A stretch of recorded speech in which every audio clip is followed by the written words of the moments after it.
Hello every one. ഇന്ന് നമ്മൾ നോക്കാൻ പോകുന്നത് 10ാം ക്ലാസ്സിലെ 4ാമത്തെ യൂണിറ്റിലെ 2ാമത്തെ ചാപ്റ്ററായ trills and thrills bird watching in India എന്ന ഭാഗമാണ്. അതിനു മുമ്പായി നമ്മുടെ ചാനൽ ആരെങ്കിലും ആദ്യമായിട്ട് കാണുന്നുണ്ടെങ്കിൽ ഒന്ന് സബ്സ്ക്രൈബ് ചെയ്യാം. Okay, let's read and reflect എന്ന ഭാഗം ആദ്യം നോക്കാം. Some of us spent hours on in the forest to catch a glimpse of an exotic bird or animal. നമ്മളിൽ പലരും എക്സോട്ടിക് ബേർഡിനെയോ അല്ലെങ്കിൽ ആനിമലിനെയോ അഥവാ അപൂർവമായിട്ടുള്ള മൃഗങ്ങളെയോ അല്ലെങ്കിൽ പക്ഷികളെയൊക്കെ കാണാൻ വേണ്ടിയിട്ട് to catch a glimpse, okay, ഒരു നോക്ക് കാണാൻ വേണ്ടിയിട്ട് നമ്മൾ എന്ത് ചെയ്യാറുണ്ട്, കാടുകളിൽ മണിക്കൂറുകളോളം സ്പെൻഡ് ചെയ്യാറുണ്ട്. Do you engage in bird watching or wild life photography? നിങ്ങൾ എപ്പോഴെങ്കിലും അങ്ങനെ പക്ഷി നിരീക്ഷണത്തിന് വേണ്ടിയിട്ടോ അല്ലെങ്കിൽ വൈൽഡ് ലൈഫ് ഫോട്ടോഗ്രാഫിക്ക് വേണ്ടിയിട്ടോ ഒക്കെ മണിക്കൂറുകൾ സ്പെൻഡ് ചെയ്തിട്ടുണ്ടോ, അല്ലെങ്കിൽ നിങ്ങൾ അത്തരം ഒരു കാര്യത്തിൽ എൻഗേജ്ഡ് ആയിട്ടുണ്ടോ? ഹാവ് യു ഐഡൻറ്റിഫൈഡ്, നിങ്ങൾ എപ്പോഴെങ്കിലും തിരിച്ചറിഞ്ഞിട്ടുണ്ടോ the species of animals or birds, പക്ഷികളെയോ അല്ലെങ്കിൽ മൃഗങ്ങളെയോ that have chosen your locality as the habitat, അഥവാ നിങ്ങളുടെ ലൊക്കാലിറ്റി, നിങ്ങളുടെ പ്രദേശത്തെ ഹാബിറ്റാറ്റ് അഥവാ ആവാസ സ്ഥലമായിട്ട് ചൂസ് ചെയ്തിട്ടുള്ള ആനിമൽസിനെയോ ബേർഡ്സിനെയോ ഒക്കെ നിങ്ങൾ ഫൈൻഡ് ചെയ്തിട്ടുണ്ടോ, തിരിച്ചറിഞ്ഞിട്ടുണ്ടോ? Here is an except from the fall of a sparrow by Salim Ali, who is known as the bird man of India. ഇന്ത്യയുടെ ബേർഡ് മാൻ എന്നറിയപ്പെടുന്ന സലീം അലിയുടെ ദ ഫാൾ ഓഫ് എ സ്പാരോയിൽ നിന്നുള്ളൊരു ഭാഗമാണ് ഇവിടെ കൊടുത്തിരിക്കുന്നത്. ഓക്കെ, നമുക്ക് നമ്മുടെ ചാപ്റ്ററിലേക്ക് പോവാം. Trills and thrills bird watching in India by doctor Salim Ali. Trills എന്ന് പറഞ്ഞാൽ ഈ പക്ഷികളൊക്കെ ഉണ്ടാക്കുന്ന ഒരു തരം സൗണ്ടാണ്. ആൻഡ് ത്രിൽസ് എന്ന് പറഞ്ഞാൽ നമുക്കറിയാമല്ലേ, എൻ്റർടൈൻമെൻറ്റ്, ആവേശം എന്നൊക്കെയാണ് അർത്ഥം. ബേർഡ് വാച്ചിങ് ഇൻ ഇന്ത്യ, ഇന്ത്യയിലെ പക്ഷി നിരീക്ഷണം. One of the standard questions to me is about the thrilling adventures in a lifetime of exploring for birds. എന്നോട് ചോദിച്ചിട്ടുള്ള ഒരുപാട് ചോദ്യങ്ങളിൽ ഏറ്റവും സ്റ്റാൻഡേർഡ് ആയിട്ടുള്ള ഒരു ചോദ്യം എന്ന് പറയുന്നത് is about the thrilling adventures in a lifetime of exploring for birds. ഞാനിങ്ങനെ പക്ഷികളെ എക്സ്പ്ലോർ ചെയ്യുന്ന സമയത്ത്, എക്സ്പ്ലോർ ചെയ്യുന്ന പറഞ്ഞാൽ എന്താ, അതിനെ എങ്ങനെ ചുറ്റും കണ്ടും നിരീക്ഷിക്കുകയൊക്കെ ചെയ്യാം. ഓക്കെ, എക്സ്പ്ലോർ ചെയ്യുന്ന സമയത്ത് ഉണ്ടായിട്ടുള്ള ഒരു സാഹസികതയെക്കുറിച്ചിട്ടാണ് എന്നോട് ചോദിക്കാറുള്ള ചോദ്യങ്ങളൊരു സ്റ്റാൻഡേർഡ് ആയിട്ടുള്ള question. My answer must seem disappointing. എൻ്റെ ആൻസർ പലപ്പോഴും ഡിസപ്പോയിൻറ്റിങ് ആവാറുണ്ട്, അഥവാ നിരാശയുണ്ടാക്കാറുണ്ട്. Ornithology as a hobby or profession. Ornithology എന്ന് പറഞ്ഞാൽ പക്ഷിശാസ്ത്രം എന്നൊക്കെയാണ്. ഓക്കെ, പക്ഷികളെക്കുറിച്ച് പഠിക്കുന്ന പ്രത്യേക ശാസ്ത്രശാഖയാണ് ornithology. As a hobby or profession, ചില ആളുകൾക്ക് അതൊരു ഹോബി ആവാം, ചില ആളുകൾക്ക് അതൊരു പ്രൊഫഷൻ ആവാം. ദോ ഫുൾ ഓഫ് അഡ്വഞ്ചേഴ്സ്, അതിങ്ങനെ ഒരു ഹോബി ആണെങ്കിലും പ്രൊഫഷൻ ആണെങ്കിലും ഒക്കെ അത് ഫുൾ ഓഫ് അഡ്വഞ്ചേഴ്സ്, സാഹസികതകൾ നിറഞ്ഞതാണ്.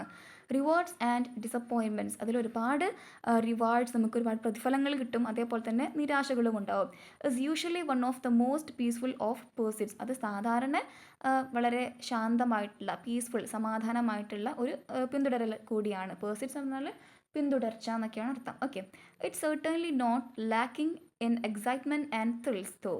അങ്ങനെയൊക്കെ ആണെങ്കിലും അത് തീർച്ചയായിട്ടും അതിന് എക്സൈറ്റ്മെൻറ്റിന് ഒരു കുറവുമില്ല, എക്സൈറ്റ്മെൻറ്റിനും ത്രിൽസിനും ഒരു കുറവുമില്ല എന്നാണ് പറയുന്നത്. With the richness and variety of bird life in India, exciting discoveries can be made by any bird watcher. അപ്പോൾ ഇന്ത്യയിൽ ഒരുപാട് വെറൈറ്റി ആയിട്ടുള്ള ബേർഡ്സ് ഉണ്ട്. ഓക്കെ, അപ്പോൾ സമ്പന്നമാണ് ഇന്ത്യ, പക്ഷികളാൽ സമ്പന്നമാണ്. അതുകൊണ്ട് തന്നെ exciting discoveries can be made by any bird watcher. അപ്പോൾ ഏതൊരു പക്ഷി നിരീക്ഷകനും വെറൈറ്റി ആയിട്ടുള്ള ഒരുപാട് എക്സൈറ്റിംഗ് ഡിസ്കവറീസ്, പുതിയ ആവേശകരമുള്ള ഡിസ്കവറീസ്, കണ്ടെത്തലുകൾ ഉണ്ടാക്കാനായിട്ട് സാധിക്കും. It is refreshing to find that bird watching as a hobby is growing rapidly in popularity. അപ്പോൾ ഇത് സന്തോഷം നൽകുന്ന ഒന്നാണ്. To find that bird watching as a hobby is growing rapidly in popularity. അഥവാ ഈ ബേർഡ് വാച്ചിങ് അഥവാ പക്ഷി നിരീക്ഷണം ഒരു ഹോബി ആയിട്ട് വളരെ പെട്ടെന്ന് തന്നെ പോപ്പുലാരിറ്റി, അത് പ്രശസ്തി നേടുന്ന ഒന്നായിട്ട് മാറുന്നത്, പെട്ടെന്ന്, റാപ്പിഡ്ലി എന്ന് പറഞ്ഞാൽ പെട്ടെന്ന് തന്നെ. അപ്പോൾ വളരെ പ്രശസ്തി നേടുന്ന ഒരു കാര്യമായിട്ട് ഇത് വളരുന്നത്, അഥവാ ഈ ബേർഡ് വാച്ചിങ് അങ്ങനെ വളരുന്നത് കാണുന്നതിൽ സന്തോഷമുണ്ടെന്ന് അദ്ദേഹം പറയുകയാണ്. I had grown up only on the traditional accounts of the nesting habits of birds. അപ്പോൾ ഞാൻ എൻ്റെ കുട്ടിക്കാലത്ത് അല്ലെങ്കിൽ വളരുന്ന സമയത്തൊക്കെ ഈ ട്രഡീഷണൽ അക്കൗണ്ട്സ്, അതിൻ്റെ ഒരു അറിവ് മാത്രമേ എനിക്ക് ഉണ്ടായിരുന്നുള്ളൂ. അഥവാ ഈ പക്ഷികളുടെയൊക്കെ കൂട് കൂട്ടുന്ന അത്തരത്തിലുള്ള കാര്യങ്ങളെക്കുറിച്ചിട്ടുള്ള ട്രഡീഷണൽ അക്കൗണ്ട്സിലുള്ള അറിവ് മാത്രമേ എനിക്കുണ്ടായിരുന്നുള്ളൂ. അഥവാ ഈ പഴയ ആളുകളൊക്കെ പറഞ്ഞിട്ടുള്ള അല്ലെങ്കിൽ എവിടെയെങ്കിലുമൊക്കെ വായിച്ചിട്ടുള്ള അറിവുകൾ മാത്രമേ ഉണ്ടായിരുന്നുള്ളൂ. These were interesting enough for a keen bird photographer as I was.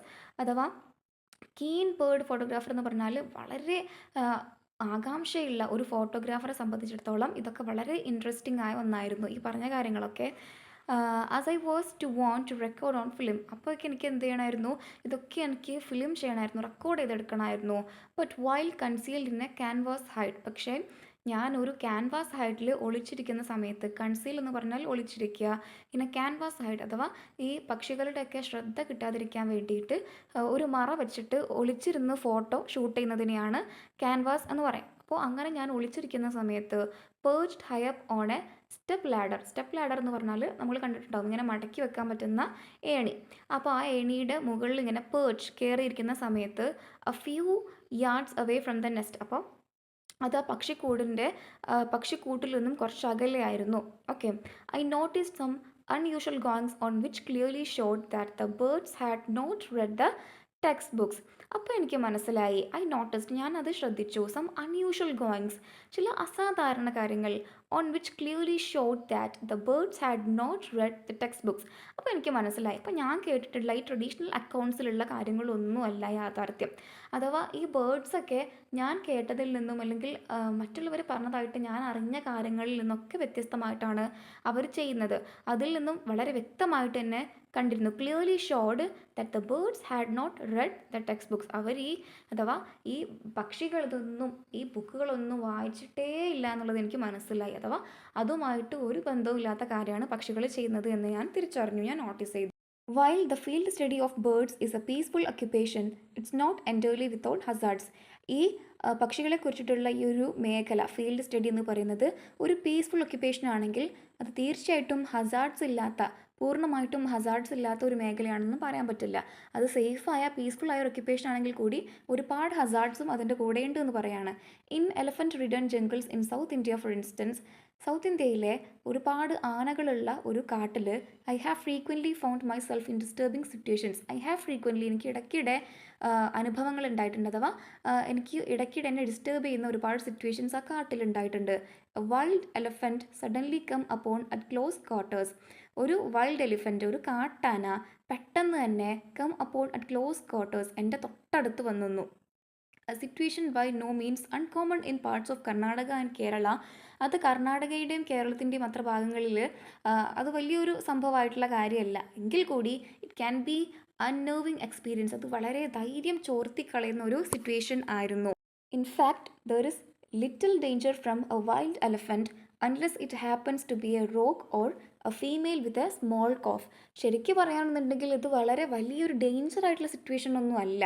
Okay, ഒരു വൈൽഡ് എലഫൻറ്റ് എന്ന് പറയുന്നത് വളരെ വലിയൊരു ഡേഞ്ചർ ആണെന്ന് നമുക്ക് പറയാൻ പറ്റില്ല. Unless it happens to be a rogue or a female with a small calf. എങ്ങനെയാണെങ്കിൽ ഒരു റോഗ് ഒറ്റ ആന ആണെങ്കിലോ അല്ലെങ്കിൽ ഒരു കുട്ടി ആനയുമായിട്ടുള്ള ഒരു ഫീമെയിൽ ആനയൊക്കെ ആണെന്നുണ്ടെങ്കിലാണ് ഇത് ഡേഞ്ചർ ആവുക. അല്ലാത്ത പക്ഷം അതത്ര ഡേഞ്ചർ ഒന്നും അല്ല എന്ന് പറയുകയാണ്. My journey by the romantic Cochin Forest Tramway was in February 1946, shortly before it was dismantled to make way for gigantic Parambikulam hydroelectric project. അപ്പോൾ ഞാൻ ഫെബ്രുവരി 1946 കൊച്ചിൻ ഫോറസ്റ്റിലേക്ക് ഒരു യാത്ര പോയിരുന്നു. ഈ യാത്ര എന്ന് പറയുന്നത് shortly before it was dismantle to make way for gigantic Parambikulam hydroelectric project. അപ്പോൾ ഈ പറമ്പിക്കുളം ഹൈഡ്രോ ഇലക്ട്രിക് പ്രോജക്റ്റിന് വേണ്ടിയിട്ട് ഒരു പാത നിർമ്മിക്കുന്നതിന് വേണ്ടി ഡിസ്മാൻറ്റിൽ ചെയ്യുന്നതിന് മുമ്പായിരുന്നു, അഥവാ അത് നശിപ്പിക്കുന്നതിന് മുമ്പായിരുന്നു ഞാൻ പോയിരുന്നത്. ജൈജാൻറ്റിക് വളരെ വലിയ. The huge dam and reservoir has now completely submerged Parambikulam and all the lovely country around it. ആ ഹ്യൂജ് ഡാം, ആ വളരെ വലിയ ഡാമും അതേപോലെ തന്നെ റിസർവിയർ അഥവാ ജലസംഭരണിയും ഹാസ് നൗ കംപ്ലീറ്റ്ലി സബ്മേർജ്ഡ്. ഇപ്പോൾ എന്തായിട്ടുണ്ട്, പൂർണ്ണമായിട്ടും മുങ്ങിപ്പോയിട്ടുണ്ട്. Parambikulam and all the lovely country around it. Parambikulam അതേപോലെ തന്നെ അതിന് ചുറ്റുമുള്ള ഒരുപാട് ഭംഗിയുള്ള പ്രദേശങ്ങളും. We reached Parambikulam just as it was getting dark. ഞങ്ങൾ പറമ്പിക്കുളത്ത് എത്തിയപ്പോഴത്തേക്കും ഇങ്ങനെ ഇരുട്ടി തുടങ്ങിയിട്ടുണ്ടായിരുന്നു. In the verandah of the forest bungalow I found a large group of Kadar Adivasis. അപ്പോൾ ഞാൻ ഫോറസ്റ്റ് ബംഗ്ലാവിൻ്റെ വരാന്തയിൽ ഒരു കേദാർ ആദിവാസീസിൻ്റെ വലിയൊരു ഗ്രൂപ്പ് എന്നെ കണ്ടു. ആൻഡ് ഇൻ ദിയർ മിഡ്സ്റ്റ്, അവരുടെ ഇടയ്ക്കായിട്ട്, മിഡ്സ്റ്റ് എന്ന് പറഞ്ഞാൽ അവരുടെ മധ്യത്തിൽ, bare footed topless European male in crumbled khaki shorts. ഞാനൊരു യൂറോപ്യൻ ആയിട്ടുള്ള ഒരു മെയിലിനെ കണ്ടു. അയാൾ ബെയർ ഫൂട്ടഡ്, അയാൾ എന്തായിരുന്നു, നഗ്നപാതനായിരുന്നു. ടോപ്ലെസ്, അദ്ദേഹത്തിന് ഷർട്ട് ഉണ്ടായിരുന്നില്ല. ഇൻ ക്രംബിൾഡ് കാക്കി ഷോർട്സ്, മാത്രമല്ല ചുക്കിച്ചുളിഞ്ഞ ഒരു കാക്കി ഷോർട്ടുമാണ് അയാൾ ഇട്ടിട്ടുണ്ടായിരുന്നത്. We soon introduced ourselves. ഞങ്ങൾ ഉടനെ തന്നെ ഞങ്ങളെ പരിചയപ്പെടുത്തി. He was an Australian anthropologist. അദ്ദേഹം ഒരു ഓസ്ട്രേലിയൻ നരവംശ ശാസ്ത്രജ്ഞനായിരുന്നു, അഥവാ മനുഷ്യന്മാരുടെ വംശം, അവരുടെ ഉത്ഭവം, ഇതിനൊക്കെ കുറിച്ച് പഠിക്കുന്ന ഒരാളായിരുന്നു. ബരൺ ഒമർ റോൾഫ്, അദ്ദേഹത്തിൻ്റെ പേരാണ് ബരൺ ഒമർ റോൾഫ് എന്ന് പറയുന്നത്. He claimed ornithology to be his second love and expressed great keenness on accompanying me the next morning. അദ്ദേഹം പറഞ്ഞു അദ്ദേഹത്തിൻ്റെ സെക്കൻഡ് ഇൻട്രസ്റ്റ് എന്ന് പറയുന്നത് ഓർണിത്തോളജി അഥവാ പക്ഷിശാസ്ത്രത്തിലാണ്. And expressed great keenness on accompanying me the next morning. അദ്ദേഹത്തെ അഥവാ നമ്മുടെ സലീം അലിയുടെ പിറ്റേ ദിവസം രാവിലെയുള്ള യാത്രയിൽ അദ്ദേഹത്തിൻ്റെ കൂടെ വരാനുള്ള അതിയായ താല്പര്യം, കീനസ്, ഉത്കണ്ഠ, താല്പര്യം അദ്ദേഹം പ്രകടിപ്പിച്ചു. Led by a forest guard, ഒരു ഫോറസ്റ്റ് ഗാർഡിൻ്റെ നേതൃത്വത്തിൽ we were stalking along a narrow animal trail through dense tall grassland above 5 feet high. ഞങ്ങളിങ്ങനെ പിന്തുടരുകയായിരുന്നു. ഒരു ഫോറസ്റ്റ് ഗാർഡിൻ്റെ മുന്നിൽ ഞങ്ങൾ അയാളെ പിന്തുടർന്ന് ഇങ്ങനെ പൊയ്ക്കൊണ്ടിരിക്കുകയാണ്. Along a narrow animal trail അഥവാ ഈ പക്ഷികളും മൃഗങ്ങളൊക്കെ സഞ്ചരിക്കുന്ന പാതയിലൂടെ. Through dense tall grassland above 5 feet high. ഈ പറയുന്ന പാത എന്ന് പറയുന്നത് ഗ്രാസ് ലാൻഡാണ്, അഥവാ പുല്ല് തിങ്ങി നിറഞ്ഞിട്ടുള്ള ഒരു പാതയാണ്. അതേപോലെ തന്നെ ഇടുങ്ങിയതും ഏകദേശം 5 അടിയോളം ഉയരവുമുണ്ട് ഇതിന്. The right kind of habitat for the broad tailed grass warbler, അഥവാ ഇവർ അന്വേഷിച്ച് നടക്കുന്ന ഈ ഒരു പക്ഷി, ആ പക്ഷിക്ക് പറ്റിയ ഏറ്റവും അനുയോജ്യമായ ഒരു സ്ഥലം തന്നെയായിരുന്നു അത്. Upon turning A bend in the path, അവരിങ്ങനെ പൊയ്ക്കൊണ്ടിരിക്കുന്ന സമയത്ത് ഒരു വഴി തിരിയുന്ന ഭാഗം, പാത തിരിയുന്ന ഒരു ഭാഗത്തേക്ക് the forest guard suddenly ducked, forest guard പെട്ടെന്ന് തന്നെ ഡക്ഡ്, അദ്ദേഹം മുങ്ങിപ്പോയി. എക്സൈറ്റഡ്ലി പോയിന്റിങ് ഇൻ ഫ്രണ്ട്, പെട്ടെന്ന് തന്നെ മുന്നോട്ട് ഇങ്ങനെ ചൂണ്ടിക്കാണിച്ചുകൊണ്ട് അദ്ദേഹം മുങ്ങുകയാണ്, അവിടെ നിന്ന് ഓടി രക്ഷപ്പെടുകയാണ്. I just glimpsed the head of a tusker striding down the same path from the opposite direction. അപ്പോൾ ഞാൻ ഗ്ലിംസ്ഡ്, എനിക്ക് ഒറ്റ നോട്ടേ കിട്ടിയുള്ളൂ. എന്തിനെയാണ്? The head of a tusker, അഥവാ വലിയൊരു കൊമ്പൻ ആനയുടെ തല, ഒറ്റ നോട്ടേ എനിക്ക് കിട്ടിയുള്ളൂ. സ്ട്രൈഡിങ്, അതിങ്ങനെ കൊമ്പൊക്കെ കാണിച്ച് ഇങ്ങനെ മുന്നോട്ട് വന്നുകൊണ്ടിരിക്കുകയാണ്. Same path from the opposite direction, ഞങ്ങളുടെ പാതയുടെ ഓപ്പോസിറ്റ് ഡിറക്ഷനിൽ നിന്ന്. Okay. And turn to flee as fast as I could. അപ്പോൾ ഞാൻ എന്ത് ചെയ്തു? പെട്ടെന്ന് തന്നെ എനിക്ക് പറ്റുന്ന അത്രയും വേഗത്തിൽ ഞാൻ അവിടുന്ന് ഓടുകയാണ്. മോഷനിങ് ടു ഒമർ, ഞാൻ എന്ത് ചെയ്യുന്നുണ്ട്? മോഷനിങ്, ഞാനിങ്ങനെ കാണിക്കുന്നുണ്ട്, ആക്ഷൻ കാണിക്കുന്നുണ്ട്, ആംഗ്യം കാണിക്കുന്നുണ്ട്. ടു ഒമറിന്, who was 10 yards behind me, എൻ്റെ 10 yards പിറകിലുള്ള ഒമറിന് വേണ്ടിയിട്ട് ഞാനിങ്ങനെ മോഷൻ കമ്മ്യൂണിക്കേറ്റ് ചെയ്തിട്ട് ഇങ്ങനെ പറയുന്നുണ്ട്. ടു ഡു ലൈക്ക് വൈസ്, ഞാൻ ചെയ്യുന്നത് പോലെ ചെയ്യാൻ വേണ്ടി ഇങ്ങനെ ഞാൻ കാണിക്കുന്നുണ്ട്.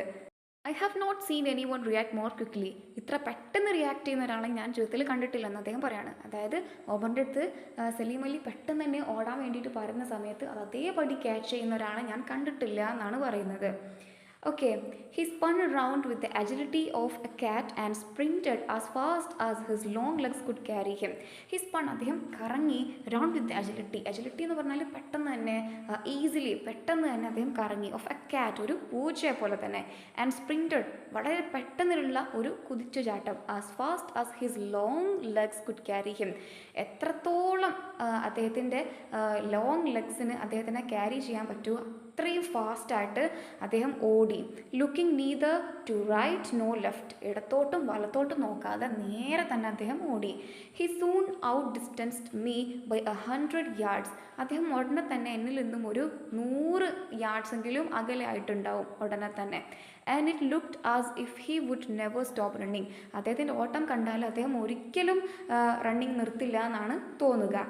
He did so finally another 100 yards further, അങ്ങനെ ഒരു 100 yards കൂടെ എന്നിൽ നിന്നും അകലെ ആയപ്പോൾ അവസാനം അദ്ദേഹം നിന്നു. And it was only when I got up to him hot and panting that he breathlessly whispered what was it. അങ്ങനെ ഞാൻ അദ്ദേഹത്തിൻ്റെ അടുത്തെത്തിയപ്പോൾ വളരെ ചൂടുള്ള അവസ്ഥയിലും അതേപോലെ തന്നെ പാൻറ്റിങ്, അദ്ദേഹം വളരെ കിതച്ചുകൊണ്ടുമായിരുന്നു. എന്നിട്ട് അദ്ദേഹം ബ്രെത്ത്ലെസ്ലി അഥവാ ശ്വാസം കിട്ടാതെ വിസ്പേർഡ്, ഇങ്ങനെ മന്ത്രിച്ചുകൊണ്ട് ചോദിച്ചു വാട്ട് വാസ് ഇറ്റ്, അതെന്തായിരുന്നു എന്ന് ചോദിക്കുകയാണ്. It was an amusing incident of which I am always reminded whenever I see a wild tusker looking at me. അപ്പോൾ അദ്ദേഹം ഇങ്ങനെ പറയുകയാണ്, it was an amusing incident, ഇത് വളരെ രസിപ്പിക്കുന്ന അഥവാ ഒരു എൻ്റർടൈനിങ് ആയിട്ടുള്ള ഒരു സംഭവമായിരുന്നു. Of which I'm always reminded whenever I see a wild tusker looking at me, എന്നെ ഒരു വൈൽഡ് ടസ്കർ, ഒരു കൊമ്പനാന എന്നെ എപ്പോഴൊക്കെ നോക്കുമോ അപ്പോഴൊക്കെ ഞാൻ ഓർമ്മിക്കുന്ന വളരെ രസകരമായ ഒരു ഇൻസിഡൻ്റ് ആണത് എന്ന് അദ്ദേഹം ഒമറിൻ്റെ അടുത്ത് പറയുകയാണ്. അപ്പോൾ ഒമർ കാര്യങ്ങളൊന്നും അറിയാതെയാണ് അത്രയും ദൂരം ഓടുന്നത്. Okay, in this case the poor elephant had perhaps never noticed our presence. പക്ഷേ ഈ ഒരു കാര്യത്തിൽ പാവം ആന എന്ത് ചെയ്തിട്ടില്ല, ഞങ്ങൾ അവിടെ ഉള്ളതായിട്ട് അറിഞ്ഞിട്ട് പോലുമില്ല, ഞങ്ങളുടെ പ്രസൻസ് അത് അറിഞ്ഞിട്ട് പോലുമില്ല. He veered away into the grass before reaching the bend and was not seen again. അത് വഴി മാറിപ്പോയി. വീഴ്ഡ് എന്ന് പറഞ്ഞാൽ വഴി മാറിപ്പോവുക, ഗതി മാറിപ്പോവുക എന്നൊക്കെയാണ് അർത്ഥം. അതങ്ങനെ വഴി മാറിപ്പോയി. Into the grass before reaching the bend and was not seen again. അത് ആ ഒരു വളവിലോട്ട് എത്തുന്നതിന് മുന്നേ തന്നെ അത് വഴി മാറിപ്പോയി. അതെന്ത് ചെയ്തിട്ടില്ല, ഞങ്ങളെ അത് നോട്ടീസ് ചെയ്തിട്ടില്ല, പിന്നെ ഞങ്ങളതിനെ കണ്ടിട്ടുമില്ല. Ornithology may sometimes entail hazards of a different kind. Ornithology പലപ്പോഴും എൻറ്റൈൽ അത് ഉൾക്കൊള്ളുന്നു ഹസാർഡ്സ് അപകടങ്ങൾ ഓഫ് എ ഡിഫറെൻറ്റ് കൈൻഡ് വ്യത്യസ്ത രീതിയിലുള്ള അപകടങ്ങൾ ഉൾക്കൊള്ളുന്ന ഒരു മേഖലയാണ് ornithology. I recall one particularly hair raising incident. ഞാൻ എന്ത് ചെയ്യുന്നു, ഒരു ഹെയർ റൈസിങ് ആയിട്ടുള്ള ഇൻസിഡൻറ്റ് ഓർക്കുന്നു. റീകോൾ ഞാനത് ഓർക്കുന്നു. Along the Himalayan trail, Himalayan പാതകളിലൂടെ ഉണ്ടായിരുന്ന എൻ്റെ യാത്രയിൽ, from Almora to the Lipu Lekh pass on my way to lake Manasarovar and mount Kailas in 1945. 1945 അൽമോറയിൽ നിന്നും മാനസരോവർ ആൻഡ് മൗണ്ട് കൈലാസിലേക്കുള്ള എൻ്റെ യാത്രയിൽ വെച്ചുണ്ടായ ഒരു സംഭവം ഞാൻ ഓർക്കുന്നു. It was at a particularly narrow part of the trail with a 1000 feet of vertical scarp on one side and the roaring Kali river some 300 feet vertically down the other. അപ്പോൾ ഇതെന്ന് പറയുന്നത് ആ ഒരു പാത ഇടുങ്ങിയതായിരുന്നു, നാരോ ആയിരുന്നു. അതേപോലെ തന്നെ അതിൻ്റെ ഒരു ഭാഗം ഏകദേശം 1000 അടി താഴ്ചയിലുള്ള വേർട്ടിക്കൽ സ്കാപ്പ് അഥവാ വേർട്ടിക്കലായിട്ടുള്ള സ്ലോപ്പുകളുള്ള ചെരിവുകളുള്ള ഒരു പാതയായിരുന്നു. അതിൻ്റെ ഒരു ഭാഗം അങ്ങനെയായിരുന്നു ഉണ്ടായിരുന്നത്, ഓൺ വൺ സൈഡ് എന്നാണ് പറഞ്ഞിരിക്കുന്നത്. And the roaring Kali river some 300 feet vertically down the other. അപ്പോൾ മറ്റേ ഭാഗത്ത് ഏകദേശം 300 അടിയോളം താഴ്ചയിൽ കാലി റിവറും ഒഴുകുന്നുണ്ടായിരുന്നു എന്നാണ് അദ്ദേഹം പറയുന്നത്. അപ്പോൾ അദ്ദേഹത്തിൻ്റെ ആ ഒരു പാത അത്രയും ദുർഘടമായിരുന്നു. The porters pitch the tent. Porters എന്ന് പറഞ്ഞാൽ ചുമടെടുക്കുന്ന ആൾ എന്നാണ് പറയുന്നത്. അപ്പം അദ്ദേഹം അവിടെ എത്തുന്നതിന് മുമ്പ് തന്നെ പോർട്ടേഴ്സ്, അദ്ദേഹത്തിൻ്റെ ചുമടെടുക്കുന്ന ആൾ അവിടെ നേരത്തെ തന്നെ എത്തി ടെൻറ്റ് അടിച്ചിട്ടുണ്ടായിരുന്നു. Though I had walked ahead of them. ഞാൻ അവരുടെ മുമ്പിൽ നടന്നിട്ടുണ്ടായിരുന്നെങ്കിൽ കൂടി. ഓക്കെ, അപ്പോൾ ഞാൻ ഈ ചുമടെടുക്കുന്ന ആളുടെ മുന്നിൽ നടന്നു എങ്കിലും എന്നെക്കാൾ മുന്നേ അവിടെ എത്തി ടെൻറ്റ് അടിച്ചത് ആ പറയുന്ന പോർട്ടറാണ്. Okay, just at that moment, a tiny bird, how well I remember that yellow-napped yuhina. Okay, അപ്പോൾ ആ ഒരു സമയത്ത്, ആ ഒരു മൊമെൻറ്റിൽ ഒരു ടൈനി ബേർഡ്, ഒരു കുഞ്ഞു പക്ഷി, how well I remember that yellow naped yuhina. ഞാൻ അതിനെ ഓർക്കുന്നത് ഒരു യെല്ലോ നേപ്ഡ് യുഹീന, ആ ഒരു നെയിമിൽ ഞാൻ അതിനെ ആലോചിക്കുകയാണ്, ഞാൻ ഓർക്കുകയാണ്. ഓക്കെ, അപ്പം അതിൻ്റെ പേരാണ് യെല്ലോ നേപ്ഡ് യുഹീന. അപ്പോൾ ഞാൻ അതിനെ നന്നായിട്ട് ഓർക്കുന്നു എന്നാണ് അദ്ദേഹം പറയുന്നത്. Got up to the top of a bush. അപ്പോൾ ഞാൻ എന്ത് ചെയ്തു, ഒരു ബുഷിൻ്റെ ഏറ്റവും മുകളിലേക്ക്, ഉച്ചിയിലേക്ക് ഞാൻ കയറി. Some yards away on the flanking hillside. ഈ ഒരു ഹിൽ സൈഡിൻ്റെ വശത്തോട് ചേർന്ന് നിൽക്കുന്ന ഭാഗത്താണ് ഞാൻ നിൽക്കുന്നത്, അഥവാ ആ ഒരു ദുർഘടമായ പാതയോട് വശം ചേർന്നാണ് ഞാൻ നിൽക്കുന്നത്. Just as I got in the field of my glasses. ആ ഒരു പക്ഷിയെ എൻ്റെ ഗ്ലാസസിൽ കിട്ടിയപ്പോൾ it hopped a bit further up. അതെന്ത് ചെയ്തു, കുറച്ചുകൂടെ മുകളിലോട്ട് പറന്നു. So to get a better view I took a step back. നല്ലൊരു വ്യൂ കിട്ടുന്നതിന് വേണ്ടിയിട്ട് ഞാൻ എന്ത് ചെയ്തു, ഒരു സ്റ്റെപ്പ് പിറകോട്ട് വെച്ചു. With the glass still glue to my eyes. ആ ഗ്ലാസ് ഇപ്പോഴും എൻ്റെ കണ്ണിലുണ്ട്. Entirely unmindful of were I was standing with my back to the abyss. അപ്പോൾ പൂർണ്ണമായിട്ടും ഞാൻ എന്താണ്, അശ്രദ്ധവാനാണ്, അൺമൈൻഡ്ഫുൾ ആണ്. വെർ ഐ വാസ് സ്റ്റാൻഡിങ്, ഞാൻ എവിടെയാണ് നിൽക്കുന്നത് എന്നതിനെ കുറിച്ചിട്ട് ഞാൻ പൂർണ്ണമായിട്ടും അശ്രദ്ധവാനാണ്. With my back to the abyss. എൻ്റെ ബാക്കിൽ എന്തുണ്ട്, ഒരു വലിയ പടുകുഴിയുണ്ട്, അഗാധമായൊരു കുഴിയുണ്ട്. ആസ് ഐ ഡിഡ് സോ, ഞാൻ അങ്ങനെ ചെയ്തപ്പോൾ, എങ്ങനെ, ഒരു സ്റ്റെപ്പ് പിറകോട്ട് വെച്ചപ്പോൾ, I felt a small pebble slip from under my heel. ഒരു ചെറിയ പെബിൾ, ഉണ്ടക്കല്ല് സ്ലിപ്പായി പോകുന്നത് പോലെ എനിക്ക് ഫീൽ ചെയ്തു. ഫ്രം അണ്ടർ മൈ ഹീൽ, എൻ്റെ കാലിൻ്റെ അടിയിൽ നിന്ന്. And heard a faint continuing clatter as it went rolling down the hill. എന്നിട്ട് ഞാൻ എന്ത് ചെയ്തു, ഈ ഒരു ഉണ്ടക്കല്ല് താഴേക്ക് ഉരുണ്ട് അവിടെ ഇവിടെയൊക്കെ തട്ടി പോകുന്ന ഒച്ച ഞാനിങ്ങനെ കേട്ടു. ക്ലാറ്റർ എന്ന് പറഞ്ഞാൽ അതിങ്ങനെ ഉരസി ശബ്ദമുണ്ടാക്കുന്നത് ഞാൻ കേട്ടു. Still unmindful of anything untoward. എന്നിട്ടും ഞാൻ എന്തായിരുന്നു, അൺമൈൻഡ്ഫുൾ ആയിരുന്നു, അശ്രദ്ധവാനായിരുന്നു. ഓഫ് എനിത്തിങ് അൺടുവേർഡ്, വിപരീതമായിട്ട് നടക്കുന്ന ഏതൊരു കാര്യത്തെക്കുറിച്ചിട്ടും ഞാൻ എന്തായിരുന്നു, ഫുൾ കോൺസെൻട്രേറ്റഡ് ആയിരുന്നില്ല. ഞാൻ എൻ്റെ ഫുൾ കോൺസെൻട്രേഷനും എനിക്ക് ഈ ഒരു പക്ഷിയുടെ മേലായിരുന്നു ഉണ്ടായിരുന്നത്. I casually looked back over my shoulder. ഞാനിങ്ങനെ സാധാരണ വെറുതെ ജസ്റ്റ് ഒന്ന് ഞാൻ എൻ്റെ ഷോൾഡറിൻ്റെ പുറകോട്ട് നോക്കുകയാണ്. What I so literally made my hair stand on end. അപ്പോൾ ഞാൻ കണ്ട ആ കാഴ്ച ശരിക്കും എന്നെ അത്ഭുതപ്പെടുത്തി. അതിൽ എൻ്റെ രോമങ്ങൾ വരെ എഴുന്നേറ്റ് നിന്നു. In a flash I realised that I was on the very edge of burned അപ്പോൾ എനിക്ക് മനസ്സിലായി ഞാൻ ഈ ഒരു സ്ലോപ്പിൻ്റെ ഈ ഒരു ഹിൽ സൈഡിൻ്റെ ഏറ്റവും എഡ്ജിലാണ് നിൽക്കുന്നത് എന്ന് എനിക്ക് മനസ്സിലായി. ഓക്കെ, ബേണ്ട് എന്ന് പറഞ്ഞാൽ വളരെ അകലെയായിട്ടുള്ള താഴേക്കുള്ള വലിയൊരു സ്ലോപ്പാണത്. 2 inches more and I would have followed that റോലി കിങ് പെബിൾ. അപ്പോൾ ഞാനെന്ത് ചെയ്തു, ഒരു 2 ഇഞ്ച് അതിൽ കൂടുതലോ ഞാനൊന്ന് മുന്നോട്ട് നിന്നു, അല്ലെങ്കിൽ ഞാൻ എന്തോ ആവുമായിരുന്നു, ഈ റോളിക്കിംഗ് പെബിൾ, ഈ നല്ല ചിരിച്ചു മറിഞ്ഞു പോകുന്ന ഈ ഒരു പെബിൾ ഉണ്ടക്കല്ലിൻ്റെ പിറകിൽ ഞാനും പോവുമായിരുന്നു എന്ന് അദ്ദേഹം പറയുകയാണ്. I have found it very pleasant to be chasing birds in pleasant places. അപ്പോൾ ആനന്ദം നൽകുന്ന സ്ഥലത്ത് ഇത്തരത്തിൽ പക്ഷികളെ ചേസ് ചെയ്യുന്നത് വളരെ സന്തോഷം നൽകുന്ന ഒരു കാര്യമായിട്ടാണ് എനിക്ക് തോന്നുന്നത്. I have watched birds through half A century and more. ഞാനൊരു സെഞ്ച്വറി, ഒരു നൂറ്റാണ്ടിൻ്റെ പകുതി അല്ലെങ്കിൽ അതിൽ കൂടുതൽ ഞാൻ എന്ത് ചെയ്യാണ്, ഈ ബേർഡ്സിൻ്റെ എങ്ങനെ വാച്ച് ചെയ്യാൻ തുടങ്ങിയിട്ട് ഒരു നൂറ്റാണ്ടിലധികമായി. Chiefly for the pleasure and elation they have afforded. അതെന്തിനു വേണ്ടിയിട്ടാണ് ഞാൻ ചെയ്യുന്നത്? അത് എൻ്റെ പ്ലഷറിന് വേണ്ടിയിട്ട്, എൻ്റെ സന്തോഷത്തിന് വേണ്ടിയിട്ടാണ് ഞാൻ ചെയ്യുന്നത്. ഇലേഷൻ എന്ന് പറഞ്ഞാലും സെയിം മീനിങ് ആണ് കേട്ടോ.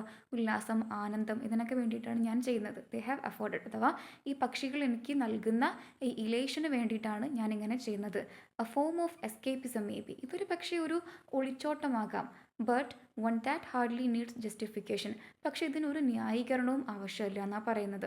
അഥവാ ഈ ഒരു പക്ഷി നിരീക്ഷണം എന്ന് പറയുന്നത് ഒരുപാട് എക്സ്ക്യൂസുകളൊക്കെ ആവശ്യമുള്ള ഒരു കാര്യമല്ല. ഓക്കെ, അല്ലാതെ തന്നെ നിങ്ങൾക്ക് പക്ഷി നിരീക്ഷണത്തിന് ഇറങ്ങാം എന്നാണ് അദ്ദേഹം പറയുന്നത്. ഓക്കെ, അപ്പോൾ വീഡിയോ ഇഷ്ടപ്പെട്ടാൽ ലൈക്ക് ചെയ്യുക, ഷെയർ ചെയ്യുക ആൻഡ് കമൻറ്റ് ചെയ്യുക. Thank you for watching.